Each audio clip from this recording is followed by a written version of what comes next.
have probably seen our guest at just about every wrestling tournament in the state of Kentucky from the late 80s until present day of March of 2024. Today, you're going to get to hear his story and the story of the University of Kentucky Wrestling, who our guest was a integral member of that team. So, sir, if you would, tell us who you are.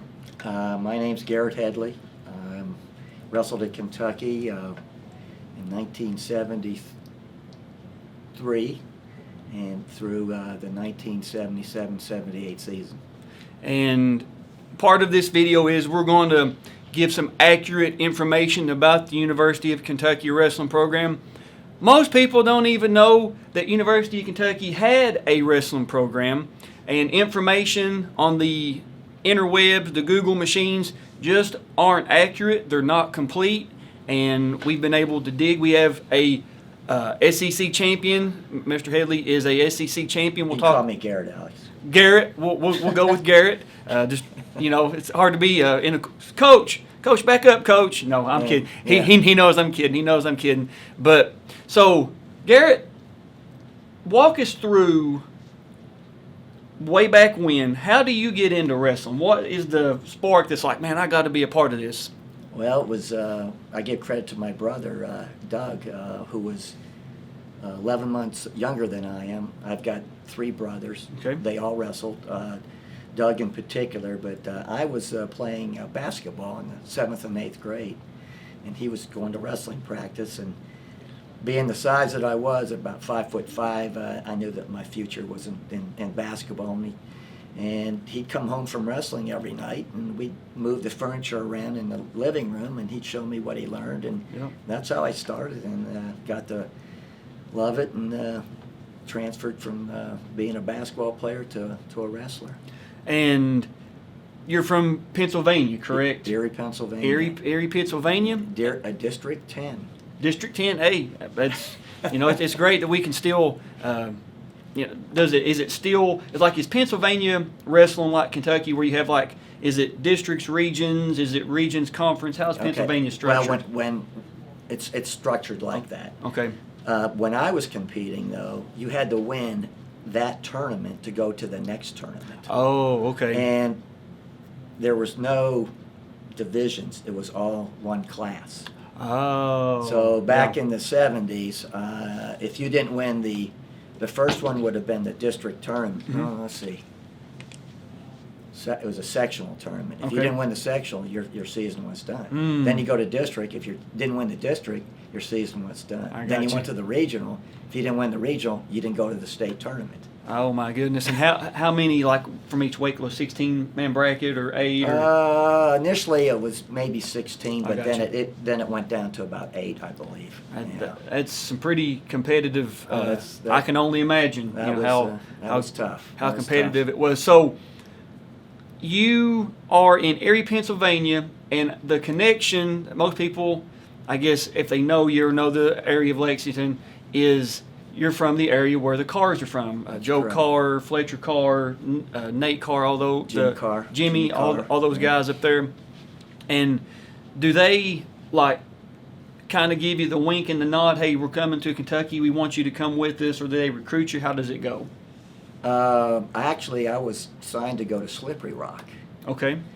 And I wrestled for the Erie Y Club. That was the, I guess the organizer of that was Tom Canavan. Okay. And Mr. Canavan helped me out a lot in my wrestling career. I started, as I said, in the 9th grade, so I was way behind the ball. But I wrestled a lot of freestyle in the off season with the YMCA wrestling club, which the Carrs were part of. Okay. I was in the county high school, Fairview High School. The Carrs went to Erie East. So Erie East, I have to remember that. Yeah, Erie East. Yeah. And by virtue of me being part of that Y club, Mr. Canavan's club, I did a lot of off-season wrestling. We went everywhere. We'd pile into Tom Canavan's van, and we'd go to New York, all over Pennsylvania, to Ohio, down to Maryland, and that's really where I got to get better and better and better. In my high school career, through the 9th through the 12th grade, I would probably say I wrestled 50 matches. Oh, okay. That's it. So we'd wrestle Wednesday and maybe have a tournament.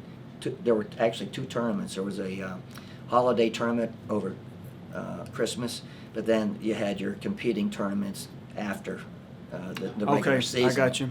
So if you didn't win that tournament, your season was done, and that was hard to do. Yeah, I can imagine that. So let's kind of fast forward. Yep. You come out of high school and now I was going to Slippery Rock now. well, okay, Slippery Rock. So Right. what was it that was like, man, I want to go to Kentucky and be a part of what they're trying to build here? Because it was I think it was a first-year program, correct, when you come? That's correct. Okay. Yeah, there was no wrestlers. They didn't even have a team. It was by the fact that, and I give this person a lot of credit for starting that wrestling program. It was Kersey, the football Fran coach. Kersey? Fran Kersey, who was the coach at Tampa, where Fletcher was the center for the Tampa football team. I didn't know that. Okay. There you go. So, Fran Kersey gets the head coaching job, football job, and Fletcher was a center for Fran on the football team. They brought him up to be the center's coach. Mike, what was his name? Blonde-haired guy. Newsom. Mike Newsom. Mike Newsom. Newsom was the center, was an all SEC center. So So- I think it's Mike, but Newsom I think is his last name. But anyways, Right. Fletcher was the center's coach, and because Fletcher had a pretty extensive background in wrestling, they thought, well, let's start a wrestling program. So that's how it started. And the birth that- of UK wrestling That- through Fran Kersey. That's an excellent piece of trivia that I bet not too Nobody- many people knew. No. And it kind of parallels because how many football coaches are the wrestling team coach? The one that comes to mind that I know is Jim Matney. Yeah. Who was at Sheldon Clark and Johnson Central. Yep. And there's others, so please don't jump on me because Coach was my friend and I'm from that area. But I'm sure there are others. But there's a big parallel of wrestling and football. And if you play football, come out for your wrestling team. Even if you don't want to compete, just come out to practice. It helps you with your footwork, your tackling, especially if you're on defense. I couldn't tell you how many all-state wrestlers play football. I couldn't even begin to tell you that number. But I think you would have to agree that if you play defense or even offense, whatever, that coming out to a wrestling practice and learning some takedowns, learning some grips or whatever can greatly improve your football. Yeah, Alex, to that point, a guy by the name of Carlton Hazelrake. Mhm. He was an NCAA champion from Pitt, Johnstown. Maybe a 2-time, maybe even a 3-time. Recently passed away, but he did not play one down of high school or college football. Wow. The Pittsburgh Steelers drafted him because he was an NCAA wrestling heavyweight champion. I didn't know that. Yeah, Hmm. and he and who was the center from over here at Bryan Station? Golly. The center from Bryan Station. Yeah, it was I all don't know. We'll have to get we'll have to get our research team on that. No. I should know that. But he credits Carlton Hazelrake for making him an All-Pro. I didn't know that. And Yeah. another one that comes to mind, football player and wrestler, Kentucky's only NFL drafted state champion is Landon Young. Yep. From Lafayette. Yep. And we've talked to Landon. He's seen the channel. We're in conversations to try to get a time lined up to do his. So be looking out for Landon's video. So you come to Kentucky and you come to the, and I'm using my air quotes here, the big city of Lexington. Okay. What way back when? Yeah. And you get 1973. 1973, Yeah. and of course, I've got my blue one. You guys can't see it, but take my word, there's University of Kentucky memorabilia and keepsakes all over the office here in Garrett's office. And Kentucky is known for a basketball state. Horse racing, fried chicken, bourbon, basketball. That's pretty much what Kentucky's known for.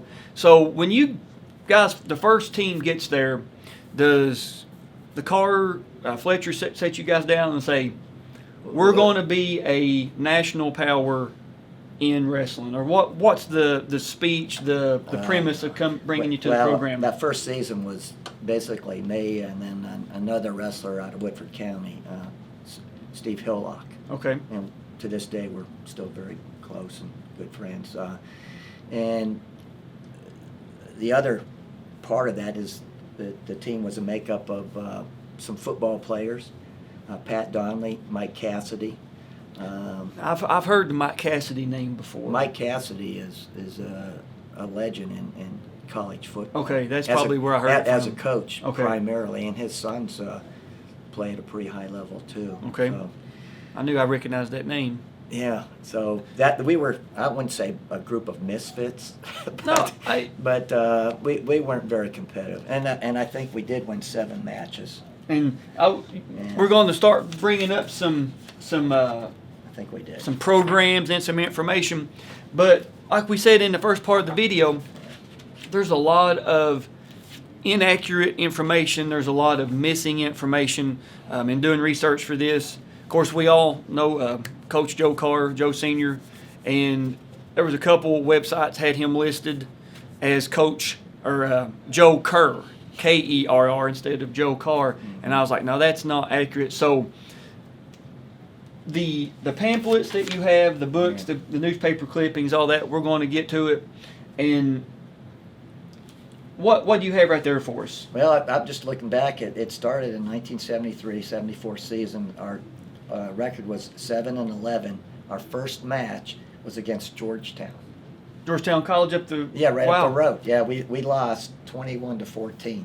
Okay, Our first win was against Middle Tennessee State, 43-4. good. They must have not been very good. I was going to say those daggone Blue Raiders of Middle Tennessee, y'all down there, and I think it's Murfreesboro, if I'm not mistaken. Yeah. But, interesting. Just looking at this, I just looked at this.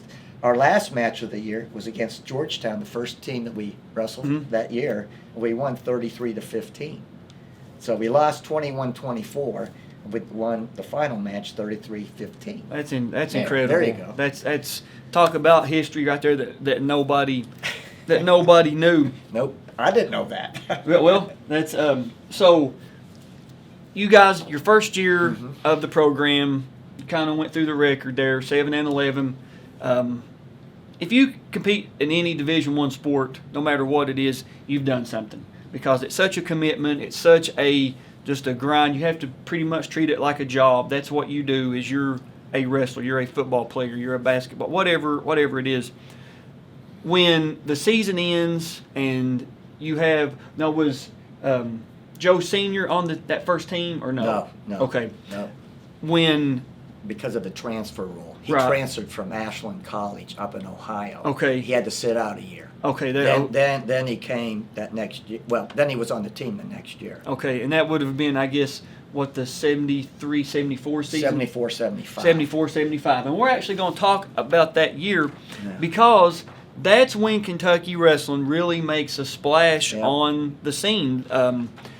I posted this on my Facebook. I made up my own graphic, I'm not the best at Photoshop, but I can get by. I made a graphic, and it just said, University of Kentucky Wrestling, SEC Champions, 1976, 1977. And the number of people that didn't even know they had a team, let alone when the SEC blew, I didn't really know they'd won the SEC. I had no idea until I got Kim Parent's book Yeah.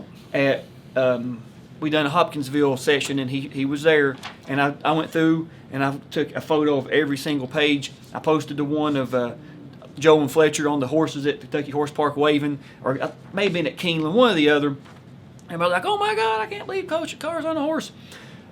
But in 1975, you guys come in second place as a team in the SEC championship. That's correct, yeah. And you win the 118-pound SEC championship, Yep, first one. the first SEC champion in University of Kentucky history, 118 pounds. And you guys are going to see photos of it, but you have your original ankle band, your SEC championship plaque, and a photo of you with like a description of the match. And I can say on behalf of all Kentucky fans, you guys can see I got my blue one. You beat a Tennessee Volunteer That's worth something. I was going to say that was knowing that you beat a volunteer makes it all the worthwhile. So tell us that match story. There's a pretty good story attached to it, from what I've been told. Well, the end result obviously was good. It was a battle. What was the final score? 13-11. 13-11. So I took him down early, I believe, and put him on his back, and that set the whole stage to how it wrestled. I will admit I kind of slowed things down at the end, and he did get close, but he didn't win. And he was on top with maybe, 20 seconds to go in the top position. I was down, and I knew what I had to do was just not get turned. But that son of a gun reached down, and he, with both upper and lower teeth, bit me in the middle of the back. And obviously that would tick anybody off. And I knew what his motive was for me to get up and try to punch him so I'd get disqualified. Right. But he and I were never friends. And I wrestled him again the next year in the SEC Championship. He did beat me in a close match by 2 points. But and in that match, I was in on a single leg. Alex, son of a gun, took his 2 fingers and fish hooked me underneath. He was nasty. Yeah. And if he came walking through that door right now, we'd have an issue. It's a good thing a referee. I may have. What was his name? Steve Stallnaker. Steve Stallnaker. Well, he's good. He's from Ohio. Okay. And he had a brother that wrestled at the University of Cincinnati. Okay. Yeah, beat me in the finals of the Southern Open. Oh my goodness. Yeah. So the first SEC champion, and you guys had Jim Carr on that team, 126 pounds. You had Joe Carr Sr. on that team at 167, and Joe goes on to the NCAA tournament and gets third place that year. So that's an absolutely incredible start to the program. I mean, 2 years in, and you guys are already SEC runner-up, 3 SEC champions. Was there 10 weight classes back then? Yes. Okay, so 3 of the 10, University of Kentucky. Basketball who? Jack Givens who? You know what I mean? all these names from that era of Kentucky basketball. Now, and we did set that record, dual meet record. And I was going to bring that up here. This program you have is called A Decade of Wrestling, University of Kentucky, and this is just such an amazing piece of history that so many people just don't know about. And it's got Kentucky's all-time dual meet record from 1973 to 1984, 104, 63, and 1. Was you on the team with the tie by chance? I think I was. Okay, because I was going to ask you about the tie. I guess there was no. I can't recall. No, that's fine. I know you've seen more wrestling than the average bear. So, the NCAA record for dual meet wins is held by the University of Kentucky. Yeah, no one would get that in a trivia. 26-5. Yeah. So 31 dual meets in a season. That's a lot. Yeah. Let's see. You guys beat Moorhead, Indiana, Princeton. Is that? Oh, it's Princeton. I thought that was Princeton. I was like, well, no, that's Princeton, but that's spelled wrong. Oh, it is Princeton, like the Ivy League Princeton. Yeah. Wow.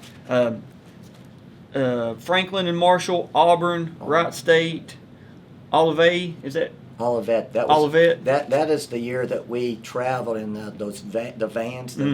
Those 15 passenger vans. We went as far north as Waterloo, Ontario. As far south as Tampa, Florida. As far east as Princeton, New Jersey, and as far west as Waterloo, Iowa. And we traveled in those vans. We didn't fly. Right. No, we did not. We didn't have the luxury. I get it. You guys beat West Ontario. Yeah. Waterloo. Yeah. Now, those were freestyle. We wrestled freestyle against them because they're Canadian. They don't have folk I got style. you. Yeah. And looking here, you beat Alabama. You beat Tennessee. Yeah. You beat. Of course, you guys. It looks like you ended the season with Michigan State. Michigan State, heck of a program. Yeah. Back then, they were very good. Very, very, very tough. And just a few stats here that we want to go over. Individual, the best dual meet record. This might be an NCAA. I don't know if it's an NCAA record, but it's pretty close. Is 18-0. Harold Smith, the heavyweight. I mean, maybe a Cal Sanderson or somebody like that Yeah. has a close record like that. Kind of skimming the highlights here, but the remainder of the University of Kentucky SEC placers are, of course, 1976. You were on that team, SEC champions. Today, is there a banner or anything hanging up in a Rupp or Memorial? No. We need to get with. No, Go ahead. And I've talked to the athletic department a couple occasions. If you go into their main entryway, they have a placard of NCAA champion teams and individuals, SEC champions and individuals, and wrestling is not on there. Mitch Barnhart, Yeah. you're going to be getting a phone call from me. I talked to him about that too, and Mitch- he said he'll take care of it. So I may have to call into Kentucky Sports Radio too and put them on. Say, hey, Yeah. what's up with the wrestling guys? Matt Jones, you have OVW wrestling. We need to get Kentucky wrestling represented. But in '76, I believe you said you come in second place, SEC, correct? I believe so. Yeah. Okay, well, the team first place, but you had Kurt Oh Mott. yeah. I was me personally. Yeah. I was the runner-up to my Yeah. buddy from Tennessee. Okay, but you were on that team though, man. You scored some Yeah. valuable team points. Yeah. 1976 was SEC champions. Kurt Mock at 134. He goes on to NCAA sixth place. Help me with the last name, Tim Macedas. 142 pounds. He Yeah. goes on NCAA sixth place. And then Joe Carr, 167. Of course, he wins it, and he goes on to NCAA third place. And that whole crew is all from Pennsylvania. All PA guys? Yeah. My goodness. 1977, SEC champions, team first place, of course. Jim Carr, 126, NCAA fifth place. Kurt Mock, 134, SEC champion. NCAA fourth place. Joe Carr, again, SEC champion. And then Harold Smith, who was the heavyweight, goes on to NCAA third place. And in 1979, Ricky Delegata, 1979, 126 pound, NCAA fourth place. So I think we just, in the last 20 minutes or so, gave more accurate Kentucky wrestling history than is on the entire internet. I mean, Probably. you could go and probably dig through a library, dig through the archives. I actually reached out to I reached out to the William T. Young Library. I reached out to the sports department, or the athletic department, to seeing if there was any video of any matches at all, no matter who it was. And there's, to their knowledge, there's none on file. Yeah. Which too breaks bad, which yeah. breaks my heart. I even contacted ESPN thinking, with the SEC Network being a subsidiary, hey, do you have any video of this? And the answer I got was no. No. They have no video of the SEC tournament or anything, SEC wrestling. You know what, to that point, Alex, what you might want to do, and this is just a side note, is where the SEC championships were held, contact their athletic departments and see if We they have can- videos of we can- they may.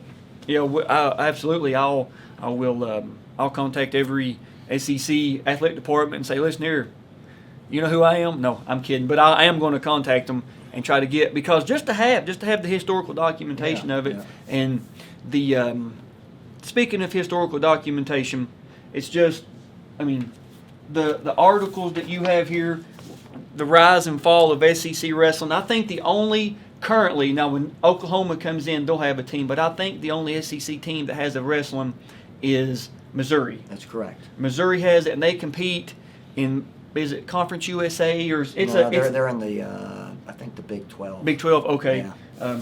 They compete with Oklahoma State, Iowa State. Okay. That All whole right. crew. The that's SEC it. Conference saga, college wrestling, solving the mystery that was SEC, college. I mean, just you have so much stuff, and we're going to get to it. But the part of there are two parts when we wanted to do this video. Is we wanted to document the SEC wrestling history. We wanted to get your story. We wanted to get as much accurate UK information on the channel as we can. And in this next part of the video, you've been a long time Iowa, University of Iowa, graduate assistant. You were there, I believe, for how many national championships as a four in a row. 4 in a row NCAA championships. Dan Gable.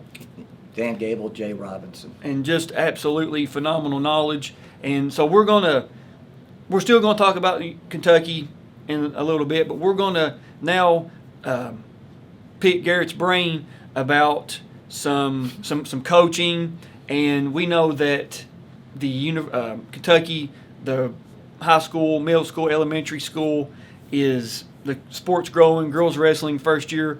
So we're going to get some stuff moved around here. We'll see you guys on the other side. Now, of course, you guys know I done the Mount Rushmores for from heavyweight, 215, 103s, all the way down. And we had a great debate on my Facebook page about it. I think for the most part, people agreed. There was one or two that was like, oh man, how can you leave off this guy? I was like, make the case. I mean, that's it. Make the case. And that this was just my opinion. I reached out to a lot of the guys and said, hey, this is just my opinion. No hard feelings.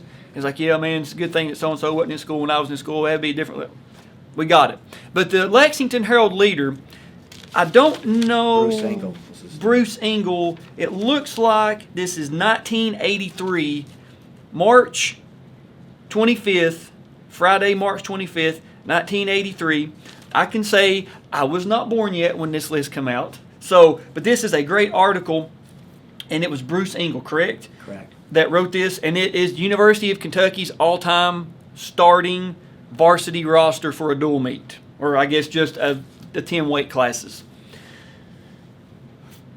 Leading off at 118 pounds, SEC champion 1975, Garrett Headley. I don't think there was any question about that one.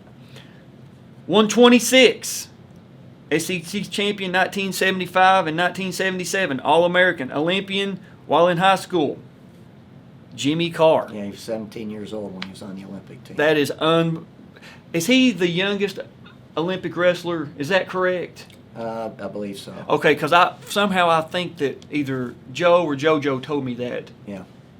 I think I'm correct about that. There's a story about that too, how he got on the team. Oh yeah, I can't wait to hear that. At 134 pounds, Ricky Delegata. 142 pounds, Kurt Mock. 100, and I believe that's 50, Tim Macias. Correct. 158, Rick Reinfuss. Is that correct? Remphis. He's from District 10. Up in yeah. All those guys are Pennsylvanians. 167. Well, so other than Delegata. Your 118 is Pennsylvania. Jimmy's Pennsylvania. Ricky Delegata. He's from New Jersey. New Jersey. Kurt Mock, Pennsylvania. Yeah. Tim Macias, Pennsylvania. Rick Reinfuss is Pennsylvania. Yes. He's your same district. Yeah. Joe Carr, Erie, Pennsylvania. Yeah. So they got Joe Carr at 167. Kelly Korth. Kelly was from Pennsylvania. Pennsylvania. Also. Yeah, Mount Lebanon, Pittsburgh area. James Johnson. He was from North Carolina. Okay. Went on to be a great Greco wrestler and was the Olympic coach for the Greco team. Really? I don't know what year it was, but tragically, he had a brain aneurysm and passed away. He is the only wrestler. But get this. This is what's sad about UK. Only wrestler to be a Hall of Famer in the Kentucky Hall of Fame. Really? He's the only one. My goodness. That's terrible. Yeah, we need to. Mitch Barnhart, you and your zipped up top button. We're gonna be making some phone calls. Get KSR. That's what I'll say. Get the KSR people I've involved. got Matt's number. I've got Ryan Lemon's number. So you'll be getting phone calls from me, guys. Yeah. So 167 Joe Carr, 177 Kelly Korth, 190 James Johnson. And Kelly Korth was from Kentucky. Really? No, I was thinking Kelly Kirschbaum. Sorry, Kelly Korth was from Pittsburgh. Okay. Sorry. And then heavyweight Harold Smith from Ohio. From Ohio. Right. So and a stud lineup. I mean, on this list, I know you and Coach Carr, Joe Carr. So it's great that this would be lost. That's the thing I love about doing this series is just bringing out the history. And speaking of history, you are a World War II buff. You guys can probably see that Army. Yeah, 82nd Airborne. 82nd Airborne. So Andrew Dennison, I'm sure you'll be commenting on this. No, this is World War II vintage right here. It's the real McCoy, huh? Yeah. My goodness. My dad was a retired naval chief petty officer, signalman. And over here on one of your plaques on your wall, you've got Sam from Omaha. And Utah Beaches. That's just absolutely cool. Absolutely just amazing to have. But the sport of Kentucky wrestling's growing. Yes. Evident by the girls' state wrestling tournament having, KHSA adopted it. I was, fortunate enough to get to officiate it this year. And the number of teams on the boys' side. I think it's probably close to 115 now. The number that I got from the website, I went through and I made like a Google document, and there was 138 teams that are listed. Now, however many people actually have wrestlers on the team that aren't just placed in the regions, I don't know that number, but 138 was what was on the KHSA website. And a thing or two, maybe three things about coaching. So let's speak to the, if they're in consideration of starting a team, maybe they have maybe just the football players coming out and doing some drills, or getting some mats or whatever, maybe going to another school in the off season and just learning some takedowns or whatever. To the schools that are considering, and even maybe a first year team, what would you like them to know on this wrestling journey as far as the coaches, the wrestlers go? Kind of give us some insight on that. Well, just the sport of wrestling, and you folks that are watching this would know that the fact that you've been in that sport, it makes you ultimately, I think, a better person. Mm-hmm. It does. It does. So I don't know if that's the angle to go from. And Dan Gable had a big poster, and he made a comment that it'll make you better, or something to that effect. Again, it's just the sacrifice that you endure, and what you did, the hard work that you put in. It's ultimately going to make you a better person. Let me tell you a story about that. I had a wrestler wrestled at Henry Clay where I was coaching. Mm-hmm. He wasn't very good. He was never a state champ, or I don't even know if he made it to the state tournament. Mm-hmm. His name's Ted Murner. Ted Murner is a Navy SEAL. Oh my goodness! And he is not just a Navy SEAL. He is on their war board in their room with all the great SEALs of those particular classes, and Ted Murner's name is on that placard. My goodness! So he's the best of the best. Yeah, absolutely. Yeah, and he's a guy that you could throw a 50-pound pack on his back and he'd run 50 miles with it. I can believe that. Wow, I didn't know that. Yeah, I'm glad you told us. Ted Murner. You talking about making you a better person is now when it's a youth tournament or something, I'll go and watch the junior officials. Shout out to the KHSAA for starting the junior official program. I'll go and just kind of, if there's a rule question, or just kind of see some of the newer coaches honest. Hey, my man, come on, high schooler, man. Got any problems, any coach or any issues? I'm a big boy. Come at me. Don't yell at the kid. Don't eat our young. We can't keep doing this and running off young officials. But I love seeing the youngsters, elementary, even middle school age kids, whether they get beat, whether they whatever, is they know, take that ankle band off and lay it down on the start line, and they'll take that ankle band off, they'll throw it down, they're mad, they might be crying, whatever, they'll shake hands, they know they got to take their ankle band off, put it back, they know they got to shake hands, and they know they got to go to the other coach and shake hands. And you can see kids come up through, whether they've a year or so in, even from the start of the season to the end of the season, you can see their maturity level raise. Oh, yeah. You can see them taking a loss better than they did the first year. You can see them taking a win better. Most of the time. Most of the time. Not always. Yeah, not always, but most of the time. And so when somebody comes in, they're going to start a program, and we know this happened a couple times in Kentucky that I know of this year, is they've got to have a coach. Maybe the coach retired, moved, whatever. The program's about ready to be discontinued, and somebody is just drafted, hey, either you coach this wrestling team or we're not going to have one. What would a first-year coach, a aspiring coach, what would you tell them? I think first and foremost, you got to make it fun. Okay. If you don't make it fun, you got to play games. You look at Penn State; they're not banging each other day after day, hard. going after it.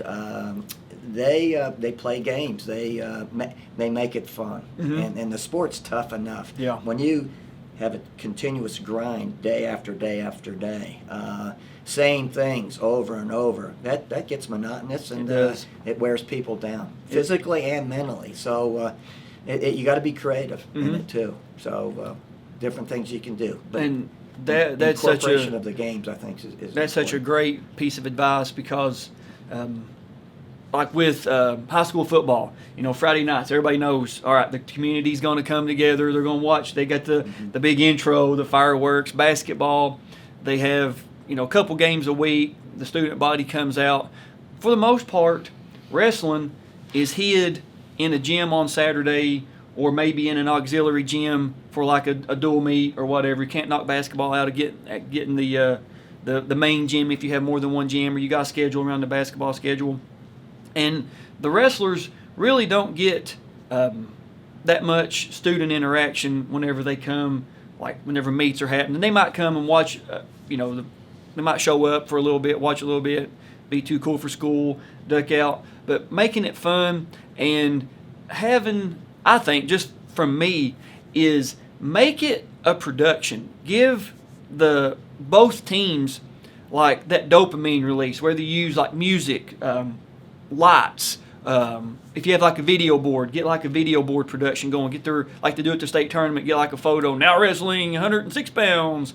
Make it enjoyable. Yeah. Make it something that like, man, it's fun to go to watch this, because the number of people that have reached out to me just finding the series, and they're like, I never realized wrestling could be so exciting. I never realized that, like at the dungeon, that the atmosphere was so just amazing at the dungeon. The lights on the main mat, the glow sticks, all that kind of stuff. The way that it was just so much enjoyment to watch, and make it fun, make it enjoyable. And you've got a book here that you were a contributor on. It's called Mat Return. So tell us about. It's by Ron Lang. Okay, Ron Lang, and you can see it's the resurgence of amateur wrestling in America, and he actually autographed it for you. And Garrett. and you can go on, I guess, one of the book sellers and get this. And what he's done is broken down every state in the country and has something to say about that. So. And that is just an absolute, it's a great, and of course it's got a guy that's on the channel that got beat by a Kentucky wrestler. You guys need to go, after you watch this, go back and watch Jacob Merton and Jordan Burroughs, Beast of the East. The proof is there. That was absolutely just an amazing match by Jacob, having a win over an Olympic champion, NCAA champion. Yeah. And after your career at University of Kentucky ends, you go to Iowa. That's right. Yeah. And you are there for all four, they have more than four, but four straight NCAA champions as a graduate assistant, learning from the best wrestling coach in the history of the world, probably, depends on who you talk to. But Dan Gable is just an absolute legend of the sport. The practices weren't long. Okay.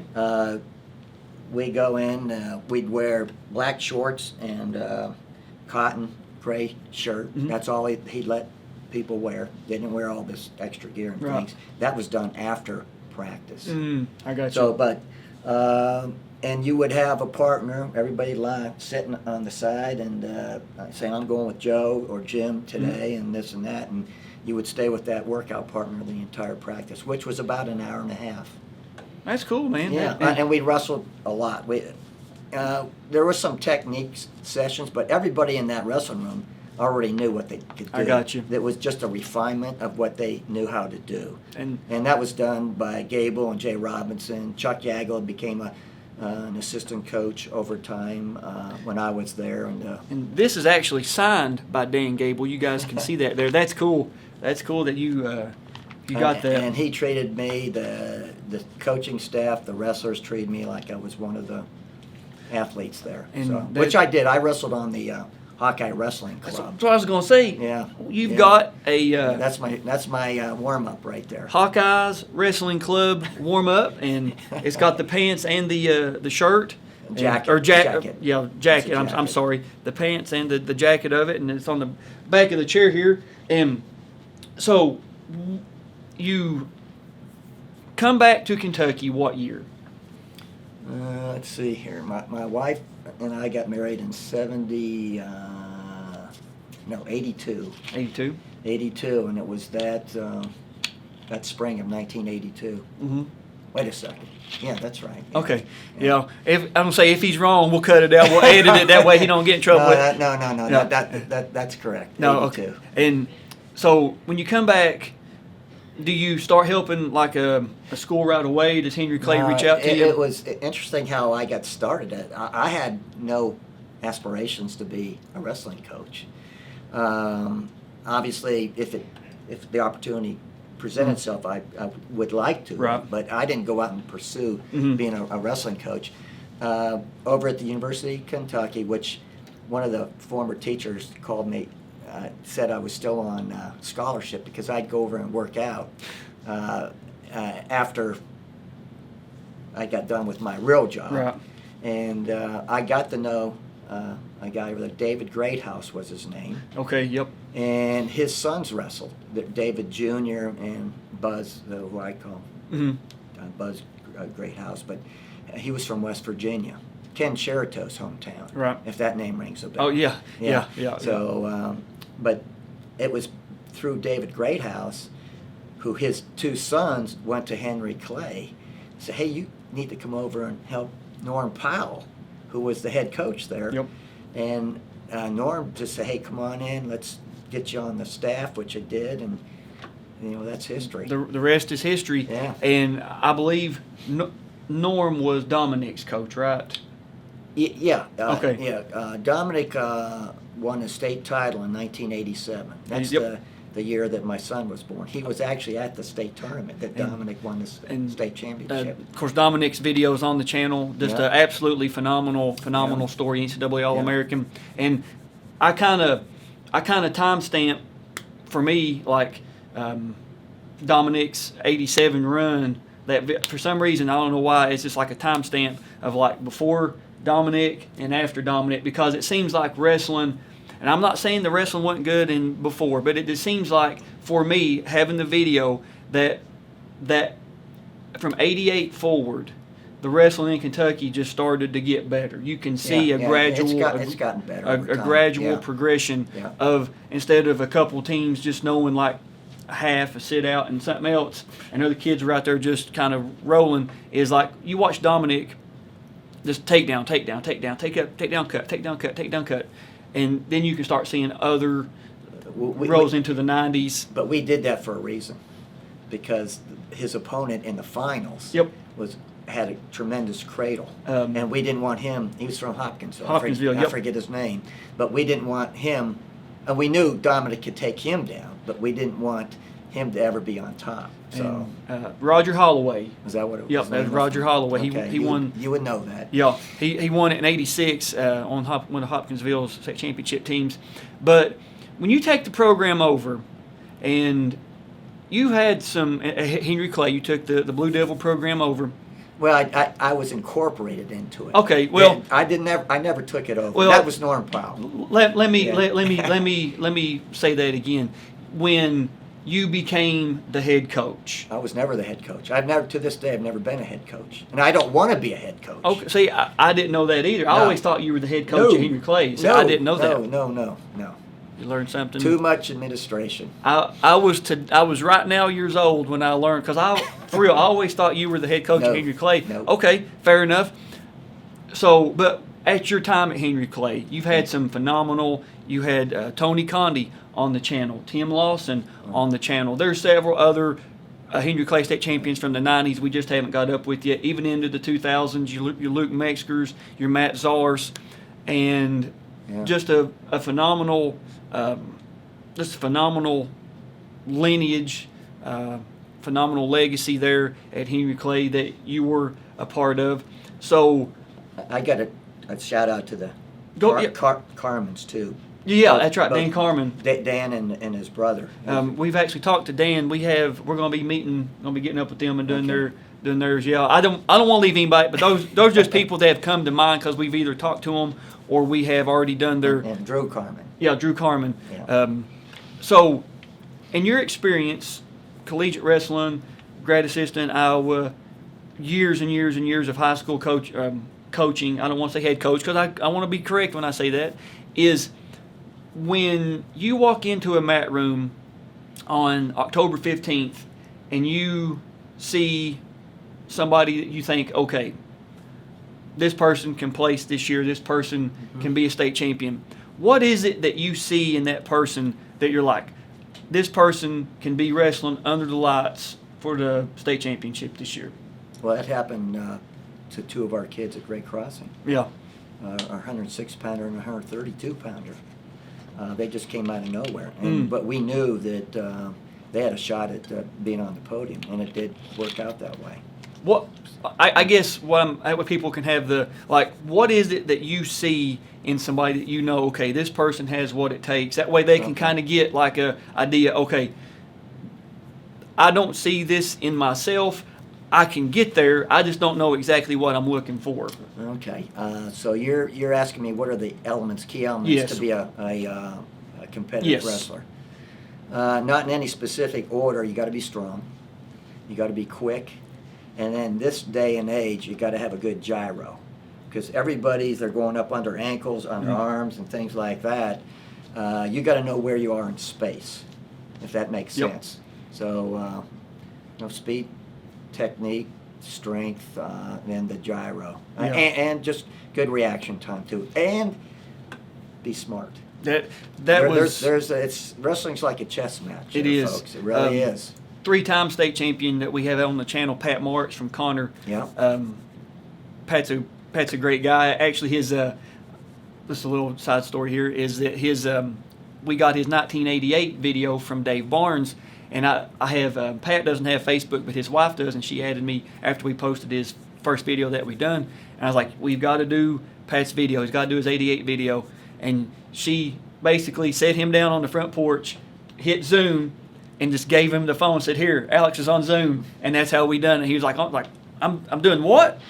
I'm Alex. And like, yep. Hey, Pat, glad to have you on the channel today. So it was just getting him on. But the playing chess, knowing the rules, being smart, that is such a great, because so many wrestlers think that they know rules. They've been taught by their uncle, their dad, their brothers that wrestled years ago. The rule changed, or they were told wrong. So know the rules, be smart, know what you're good at. That I think that's a good a comment that Dave Schultz, the former Dave Schultz, said. There's 3 things to being a winning wrestler. You got to know the tie-ups, the setups, and you have to know the speed of the match. So if you're wrestling somebody fast, you got to slow them down. If you're wrestling somebody kind of slow, you got to speed it up. So there you go. I couldn't have said it better. Now, Dave Schultz. You guys you've been seeing this, and this is actually, well, before I say it, put it in the comments. See if you can guess who this statue is of. Now, we're going to take about 3 seconds, let you put it in the comments. So, Garrett, tell us who this is of right here. That's Dan Gable in the Olympics. Dan Gable. And that is a leg half. Yeah, if you want to call it that. But and you can see he's got the ankle though too. Yep. And he's wrestling freestyle, so that's a little easier to score in that position. He's got the ankle, and he's got a leg half in, trying to get his exposure right there. Yep, exposure. That's all he needs. Yep. And set that back down over here. Sucker's kind of heavy. Kind of heavy. Yep. And it's a very valuable piece. We don't want to damage it in any way. And you are currently with Great Crossing. You and your son Garrison. Of course, Garrison, Henry Clay wrestler, was in the state finals in 2005. Yep. We have that video. This is not a review video for Garrison. We may get up with him at some point and get that video on the channel, because it was a great match. It was. He wouldn't say so. Well, yeah, he's actually in the other room over here. I don't know if he can hear us or not, but I thought about putting it on the TV up here for us. But you have also competed in some open tournaments, some Bluegrass Games. Yeah. After you, of course, I don't want to say retired. Retired's a good word. From competitive wrestling. Retired from competitive collegiate wrestling. Yeah. But I think the year was 1992. Is that correct? What did I wrestle? I wrestled in it for a lot of years. Okay. But many years. The Voth or the Roth match that I had. Yeah, John knows it. Yeah. That was 1992, correct? I think so. Okay, that's a ways back. We think it's 1992, but we actually have a video of you wrestling in the Bluegrass State Games, and we're going to get our computer set up. We're going to go back, and we're going to let Garrett watch it, kind of walk us through. That way you guys can see Garrett on the mats, and instead of being in a corner, you can actually see him inside the 28-foot circle. So we're going to get our computer set up. And was 45 years old, too. Were you 45 then? Yeah, you don't. Like that. Well, I could. I'll let the viewing audience make that determination, but you do not move like a 45-year-old. You don't do it. Not in any stretch of the imagination. You guys are getting ready to see that. So we'll see you guys at I believe we're at Paul Lawrence Dunbar Gym in Lexington at the Bluegrass State Games. We'll see you there. So you are seeing what we're seeing. I believe that's Paul Lawrence Dunbar's gym, and the gentleman in the singlet facing us is you. It's me. And you're wrestling, I believe it's John Roth, correct? Yeah, Walton Verona. Walton Verona. And we know he's going to watch this. We're going to send it to him, all the Walton Verona guys up there, Jason and Keegan, all the Moores, all that. Everybody's going to be watching it. And I see a young Garrett Headley. This is like a snapshot of Kentucky wrestling right here. You got Gene Washington as the referee. Yeah. John Roth in the with his back to us. You on the mat. Garrison right there. And Sean Denny's next to Garrison. Oh, is that Sean? Sean Denny. Okay. Yeah. And this is the 1992 Bluegrass State Games. And we need the finals. The finals of the blue. What weight is this? Just out of curiosity. Well, I think 136. 136. Yeah. And we want to correct is you were 39 here. That's correct. And same age as me as of this filming. So you move very well for a 39-year-old. Now, has it been a while since you've seen this? It's been a while. Yeah. I got you. So here we go. Now, of course, there's no one, and you interject the audio here on the video. But right out of the gate, it looks like pretty good hard tie-ups. Yeah. And we were off camera, and you saw it, and you said, my elbows are too wide, so. Yeah. At least in the stance. Yeah. So we're back neutral here. Now, what was your? Now he tries like there for a single. You're able to stuff it, spin around. Yeah. He's a lot more active than I am. That's okay. Were you more of like a takedown cut, or were you like just a takedown grind? Just depends on what the match. I like to be on top. Well, that's a little duck under there. That's a nice little duck under you got there. That was one of my go-tos. Hey, you scored from it. That's what matters. So we got a bounce. Yeah. Yeah, and you got to be tough on top if you want to win too. Absolutely. And so he's down on top now. 2-0. Well, normally, are you like trying to get him to the mat? Are you trying to lift an ankle, half in the wrist? What are we doing? Normally, not just in this match. Waist ankle was that stops just about everything. Yeah. So that was pretty much my go-to. Pressure forward. Pressuring in. Yeah. Pretty tough ride. Yeah. And you're off the hips. You're out to the side working, so Yeah. Gene can't call stall. That's a veteran maneuver, Yeah. being off the hips. Yeah. And John, I think he tells me that he's just out of college in this. Oh, really? Yeah. So he said he was in pretty good fighting shape. So you take the mount there, boom. yeah, back to the waist ankle. Back to the waist ankle lift. Yeah. Nice return. Yeah. I think I'm going to let him go here. Fighting. Because that. Take him to the mat. Stalling. We got stalling red. Stalling red. Yeah. Yeah. There he goes. He turns in. You still got a pretty good Hip body insult lock. here. Yeah. Yeah. Out of bounds, and Garrison gets pulled out of the way. Yep. By Norm. Is that Norm Powell there? Yep, that is. Norm Powell. Yeah, that's Norm Powell with Garrison. Wrestle. Back to that waist ankle. He's trying to reach through for a switch. You step over. I should have turked him here.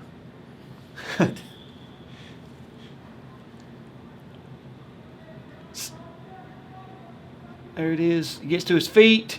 He's trying for hand control. You're staying behind him.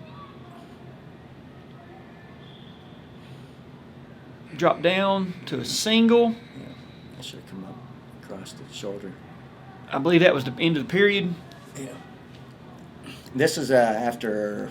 This is the finals, and this is after wrestling. I wrestled both divisions. Oh, did you really? Yeah. So this is probably my 8th or 9th match. I was going to say, it looks like you're tired, but a little bit. This being your 8th or 9th match of the day, I can see what. No, so you go optional start here. Yeah. Was that an energy saving tactic right there? Shoot, I don't know. I knew I could take him down. Okay. So. Yeah. There it is. That was a bad technique on his part, Darren.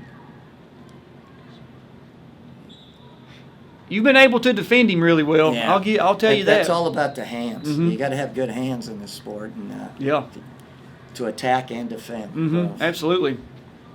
100% agree with that.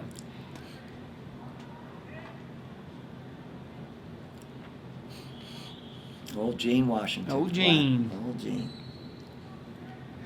Now, I've noticed on every restart, as soon as you you slide almost immediately to the other side, and I was like, man, that's a smart technique. Yeah. To get behind like that.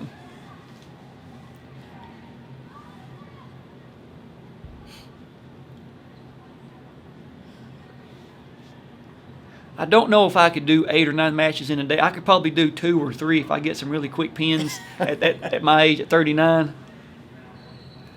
I wrestled the Union County kid that beat Joe Jr. And I think in this tournament. Woodring. Woodring. Greg Woodring. I wrestled him. Oh my goodness! Yeah. And we've done Greg's video, so maybe on that DVD you gave us, we got you and Greg wrestling. Yeah. So there it is. You step over. He's still defending. Yeah. Gene's not give 2 yet. I don't see 2. John tried to do a whirly thing. I think that was off of a Russian tie or something, maybe. I don't know. You get another takedown there. Yeah. And you got that leg trapped. Yeah. Another waist ankle.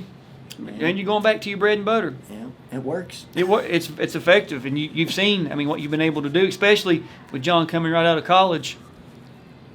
Because the Bluegrass Games are in the summer. Usually, June or July, something to that effect. Yeah.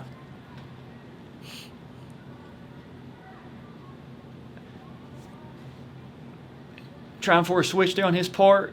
Yeah. Doing what you're supposed to, dropping that shoulder, keeping your hips safe. Nope. Nothing yet. In between the legs there. It's not from a lack of trying he didn't get the switch, I'll tell you that. Right out of bounds. That might have saved me a little. So I believe, no, I'm sorry. I thought this was the end of the period, but it's not. End of the period, but it's not. You switch back over. All right, now that's the end of the period. Got to tie a shoe, and you're going to take down. Yep. Now on the bottom, first time anybody seen you on bottom. Well, are we stand up looking to switch? I don't know what I do here, but I was more of a roller in college and high school. Granby rolls and things like that, Peterson rolls. Yeah. But I would suggest the stand up, get your feet as quick as possible. And that's what I did here. But then there it is. Unravel. Get your one. And We're that's out. We're neutral. Yeah. You were talking about being a roller. Yeah. Most of your better lighter weights are Granby's, Petersons. Yeah. Now it's scrambling. There's grabbing ankles, going underneath. Grab an ankle and just hope you come out on top. Yeah, I'm gonna probably go. This is a good high crotch situation. Missed it. Well, and I'm a little tired here after all this. I can believe it. I can imagine, man. Yeah, that's a bad shot on his part. That snap down go behind that's money. Everybody's got to have good hands, controlling the head. That's an easy takedown.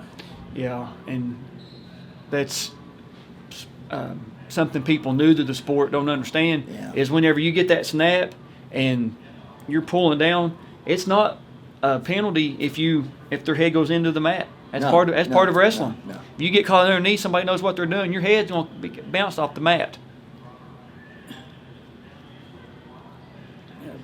Shot in. He's kind of tired and slow on that too. That's I could probably defend that right now. Yeah. Hustle back to the center. You're ready, man. You're ready. Wrestle. Right off the whistle, you shoot in. Yeah, I should have stepped over the leg here. Mm-hmm. My right leg over his right leg, but I didn't finish that. But that's okay. Gotta go. All right, Gene. Stalemate, Gene. Come on. You know we're going to watch this. I could have just stepped over his head, too. Pushed back into Mm-hmm. it. Which, there he goes. There you go. There it is. There's some near fall. Maybe. Yep, 2. And I believe that's the end of the match. Yep. And nice show of sportsmanship there. Yeah. You're probably like, I need some water and some oxygen. Yeah. And that's where this one ends. So, Yep. Getting one match of you on the channel Yeah, thank you. for everybody to have.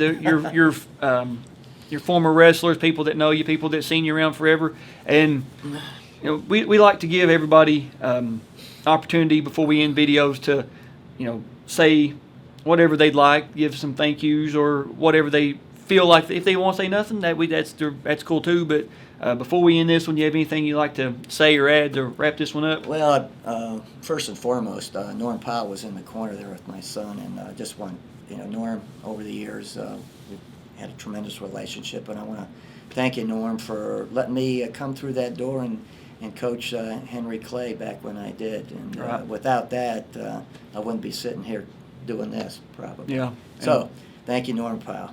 Very much appreciated. All right. And all the wrestlers that I've coached. There's been so many, Yeah. and I love all you guys and gals now, and thanks for being part of your life too. Absolutely, and that's something.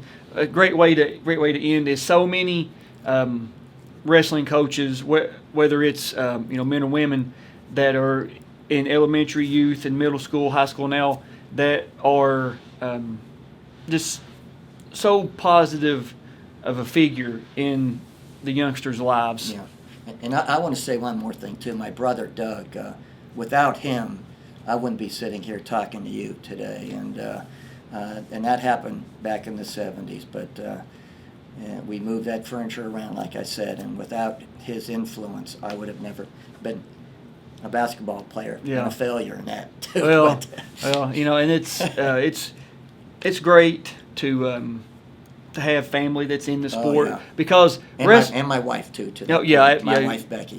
Can't forget that. No. So many people have said, Big Brother wrestled, Dad wrestled, Uncle, Grandpa, somebody wrestled, and to an outsider coming into the sport of wrestling, even way back when, you didn't really know the rules. The only thing probably you saw wrestling-wise was on wrestling on TV with ropes and chairs and all that kind of stuff. You come in, and it's completely different than what you've seen on TV. And if you don't have somebody already in the sport, it's kind of hard to not get invested, kind of hard to not get interested. Maybe not nowadays because of social media, this channel, stuff like that. More club teams popping up. But, having somebody to look up to, a big brother, whoever it was that wrestled, hey, Bub, thanks for getting me in wrestling. Thanks for doing this. And before I end it, talking about coaching, is so many. I want to make a point to that. Okay, go ahead. Go absolutely. Well, on the coaching aspect of things, and to the newer coaches out there that you might not know anything, but if you go to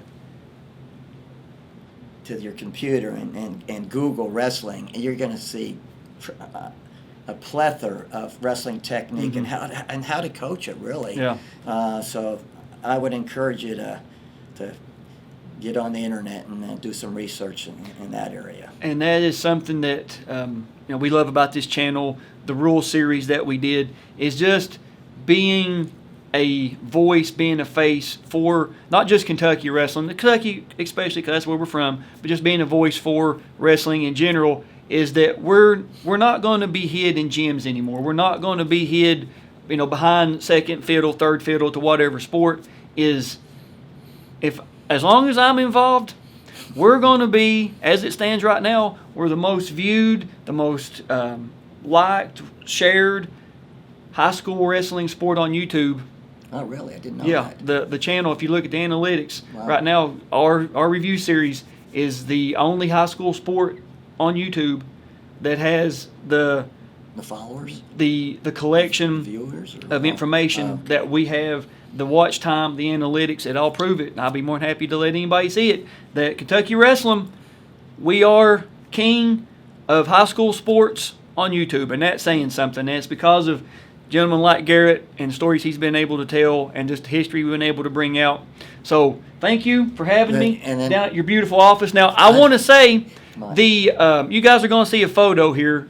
Whenever I walked in the building this morning, what's this building called? The Legacy Wealth Management? No, it's not. No, we're at Suite 100. Oh, okay, I'm kidding. Okay, no. But right off Harrodsburg Road here in Lexington, and come in and had, you guys are seeing it. Legacy Wealth Management welcomes Alex Green, and you and Garrison are financial advisors. Financial advisors, and just give us a synopsis real quick of what you do and how they can contact you.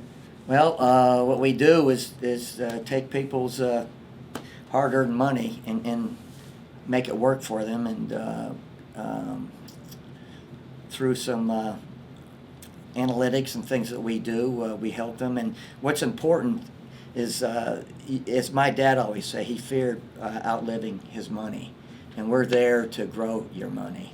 And we've done a very good job of that through a process. And we do a very intensive cash flow analysis, too, Mm-hmm. very helpful for our clients. And maybe new clients, too. Absolutely. Hopefully. And we'll put your contact information, Garrison's contact information in the description of this video. And we'll actually have it on the screen here as you're talking about it. And I'm more excited about getting to see that plaque and that wrist, the ankle band, because this is so cool that there's not maybe one or two of those in existence, and you've got one, and we're looking right here. And it was in a cardboard box about 5 years ago. Yeah, and it's right, man, now for the world to see. But that's all that we have. Thank you all for watching. Really appreciate it. And Thank you, Alex. It was just great to get your story, the University of Kentucky wrestling history, because we just want people to know that the information that we're providing is accurate, and it's a resource people can use. We don't... we all love basketball. I've got my blue one. I'm in Lexington. I always got to wear blue when you come to Lexington. But the University of Kentucky has a wrestling program, and as long as I'm around, it's going to be celebrated. Mitch Barnhart, you're going to be getting a phone call. You can bank on it, Buster. That's all we have. We'll see you guys. And now we can say girls. We'll see you guys and girls on the mats.